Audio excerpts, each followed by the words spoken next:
This is Ryan Cantor, and we're going to talk about Clemson's cornerback position for the 2023 season. Recently, TigerNet announced that Jaedyn Lukus underwent surgery for a torn labrum, so that kind of prompts this discussion. Lukus was a freshman last year, played 86 snaps, didn't make a huge impact on the field, but you saw he had an interception, and you saw his potential. He was a big recruit. So news of his surgery is always, going to raise an eyebrow and can be concerning, but the timing was pretty smart. As TigerNet's David Hood reports, they did it at this point during spring practice, so we can get a couple practices in, get the surgery, and still be back in time for fall camp in August. A torn labrum, surprisingly, doesn't have that long of a recovery and strengthening period, so he should be fine and full go, barring some unforeseen complication by the time fall camp runs around. So that's good. Now, last year, Clemson was pretty bad both on offense and defense when it comes to passing the ball. They were 66th in the country passing with 232 yards per game, and they were 76th in passing defense, allowing also 232 yards per game. So they're breaking even there when you consider their schedule included Georgia Tech, Furman, Louisiana Tech, Boston College, Syracuse. A lot of teams that weren't great at throwing the ball. That's not great. And part of the problem was the cornerback position. So as you recall, most especially in that Wake Forest game, Clemson's cornerbacks didn't hold up a lot of times. Nate Wiggins had a pretty poor start to the season. The first quarter, 4 or 5 games of the year, he wasn't great. And he's an example of player development. Is throughout the year, by the end of the year, he was a lockdown corner. Beginning of the year, he couldn't be relied upon. So his growth is really kind of superlative for the Clemson program and player development. And Mike Reed as the coach, right? So that's good news. So he returns what could be his NFL kind of payday year.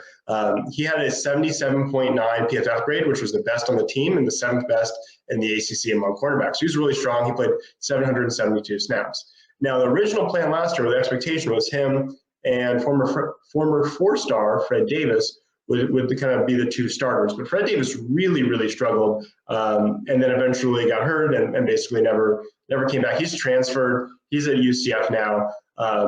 And Sheridan Jones, kind of the elder statesman, he returns. He played 517 snaps to a 71 PFF grade, good for 21st in the ACC. He's back, should be healthy. He's actually been a little banged up this offseason, but all stuff is getting taken care of. So he can be healthy. So Sheridan Jones and Nate Wiggins could be a very good 1-2 punch at cornerback. And Clemson really needs that. It was a weak spot last year. Now behind them, Toriano Pride was a freshman last year. He actually played 331 snaps. He was another guy who kind of got burnt early as they turned to him, probably before he was ready because they lacked depth. And frankly, they may still lack a little depth this year because they have Pride. Then Malcolm Greene returns from injury, and they missed him.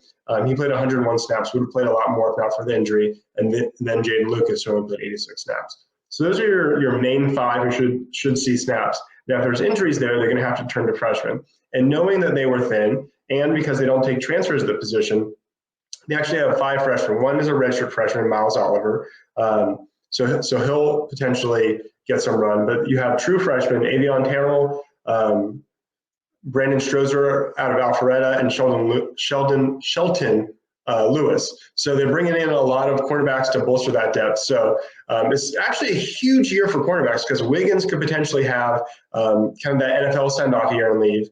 And then Sheridan Jones and Malcolm Greene will exhaust their eligibility. I'd have to double check their COVID status, right, and all the extra waivers, but they're at the end of their time here. So potentially you're losing 3 cornerbacks. So Pride and Lukus, this is a big year for their development to kind of rise to be the duo next year, and then get those freshmen just enough snaps that they could provide the depth next year. So big year. Also, what I think is incredibly interesting, the Tigers are taking a heavy player development approach at this position.